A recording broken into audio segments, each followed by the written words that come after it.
میں نے اگلے کئی دن کی ریکارڈنگ دیکھی، ہر رات تقریباً ایک ہی وقت پر یہ ہوتا۔ سائمہ سب کے سونے کے بعد آتی، ایک مخصوص دوا دیتی، ابو چند منٹ بعد بے ہوش ہو جاتے۔ میرے دل میں شک پڑتا جا رہا تھا، مگر ابھی تک میرے پاس کوئی ثبوت نہیں تھا کہ وہ غلط کر رہی ہے۔ پھر ایک شام ایسا ہوا جس نے میرے ہوش اڑا دیے۔ بھائی عادل دفتر گیا ہوا تھا، گھر میں صرف ابو اور سائمہ تھے۔ فون بجا، سائمہ نے فون اٹھایا، اس نے کہا، ہاں وکیل صاحب سب تیار ہے، بس ان کے انگوٹھے لگوانے ہیں۔ میں نے حیرت سے اسکرین کی طرف دیکھا۔ چند منٹ بعد ایک اجنبی شخص کمرے میں داخل ہوا، اس کے ہاتھ میں کچھ کاغذات تھے اور ابو کے بستر کے پاس بیٹھ گیا۔ اس نے کہا، چاچا جی یہاں انگوٹھا لگا دیں۔ میرے والد نے کمزور آواز میں پوچھا، یہ کس چیز کے کاغذ ہیں؟ سائمہ فوراً بولی، بینک کی کارروائی ہے، پینشن کے لیے ضروری ہے۔ ابو نے انکار میں سر ہلایا۔ میں نے واضح دیکھا کہ وہ کچھ سمجھانا چاہتے تھے، مگر سائمہ نے ان کا ہاتھ مضبوطی سے پکڑا اور سیاہی لگا کر انگوٹھا کاغذ پر رکھ دیا۔ میری سانس رک گئی، یہ سب میرے سامنے ہو رہا تھا، میں ہزاروں کلومیٹر دور بیٹھی تھی، کچھ نہیں کر سکتی تھی۔ میں نے فوراً اپنے بھائی کو فون کیا، اس نے فون نہیں اٹھایا۔ دوبارہ کیا، پھر بھی نہیں۔ تیسری بار کیا، اس نے اس بار فون اٹھایا۔ میں گھبرا کر، عادل کو فوراً گھر جاؤ، اس نے حیران ہو کر پوچھا، کیوں؟ میں نے کہا، ابھی کچھ مت پوچھو، بس فوراً جاؤ۔ وہ تقریباً 20 منٹ بعد گھر پہنچا۔ میں نے موبائل پر لائیو ویڈیو دیکھ رہی تھی۔ جیسے ہی عادل کمرے میں داخل ہوا، وہ اجنبی شخص گھبرا گیا، اس نے جلدی سے کاغذات سمیٹے۔ سائمہ نے فوراً کہا، یہ بینک والے تھے، لیکن اس بار میرے بھائی نے پہلی بار سخت لہجے میں پوچھا، کون سے بینک والے؟ وہ آدمی کچھ جواب نہ دے سکا۔ چند لمحوں بعد وہ جلدی سے گھر سے نکل گیا۔ مجھے لگا اب سچ سامنے آ جائے گا، مگر میری حیرت کی انتہا رہی جب سائمہ رونے لگی۔ اس نے اتنا شور مچایا کہ پورا محلہ جمع ہو گیا، وہ سب کے سامنے رونے لگی۔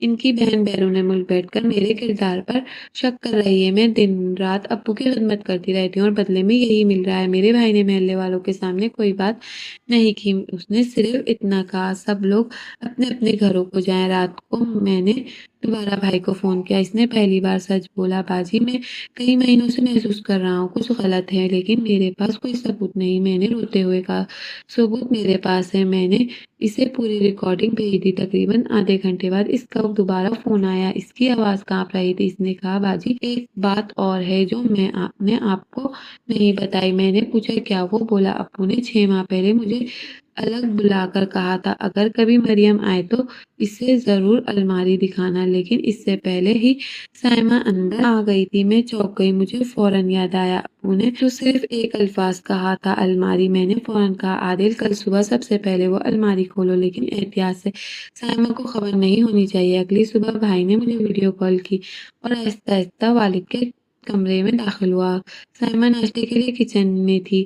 بھائی نے پرانی لکڑی کی الماری کھولی، اندر زیادہ تر پرانے کپڑے اور کچھ فائلیں تھی۔ وہ ایک ایک چیز نکالنے لگے۔ ایک خفیہ خانے میں جائیداد کے اصل کاغذات، بینک لاکر کی چابی، ایک بند لفافہ رکھا تھا جس پر میرے والد کی لکھائی میں صرف میرا نام لکھا تھا۔ بھائی نے فوراً لفافہ کھولا، اندر ایک خط تھا۔ اس نے کانپتی آواز میں پڑھنا شروع کیا، میرے بچوں، اگر تم یہ خط پڑھ رہی ہو تو اس کا مطلب ہے میں تم میں سے خود بات نہیں کر سکتا۔ میری بیماری اتنی خطرناک نہیں جتنی تمہیں بتائی جا رہی ہے۔ مجھے کئی مہینوں سے ایسی دوائیں دی جا رہی ہیں جنہیں کھانے کے بعد سارا دن نیم بے ہوش رہتا ہوں۔ میں ایک دن غلطی سے سائمہ اور اس کے بھائی کی باتیں سن لی۔ وہ چاہتے ہیں کہ میں اپنی ساری جائیداد ان کے نام کر دوں۔ اگر میں انکار کروں گا تو مجھے ذہنی مریض ثابت کرنے کی کوشش کریں گے، اس لیے میں نے اصل کاغذات یہاں چھپا دیے ہیں۔ سائمہ اپنی شوہر کے ساتھ بھی سچی نہیں، اسے دھوکہ دے رہی تھی، صرف جائیداد کے چکر میں۔ بہن بھائی، میری آنکھوں سے آنسو بہنے لگے۔ بھائی بھی خاموش کھڑا تھا۔ اتنے میں باہر سے قدموں کی آواز سنائی، سائمہ واپس کمرے کی طرف آ رہی تھی۔ عادل غصے سے پاگل ہو گیا۔ اسی وقت سائمہ بھابھی بھی خاموش کھڑی۔ اتنے میں باہر قدموں کی آواز سنائی دی، سائمہ واپس کمرے کی طرف آ رہی تھی۔ عادل غصے سے پاگل ہو گیا۔ اسی وقت سائمہ کو طلاق دے دی اور پولیس کو بلا کر بہن بھائی کو دھوکہ دہی اور نشہ آور دوائیاں باپ کو کھلانے کے جرم میں گرفتار کروا دیا۔ اب میں نے پردیس میں بیٹھ کر ایک سکھ کا سانس لیا۔ عادل ابو کا بہت خیال رکھتے ہیں۔ ہولے ہولے ابو کی صحت اچھی ہو گئی۔ اب بھی سوچتی ہوں کیسے فتنے ہمارے اپنے گھر میں پل رہے ہوتے ہیں اور ہمیں پتہ بھی نہیں ہوتا۔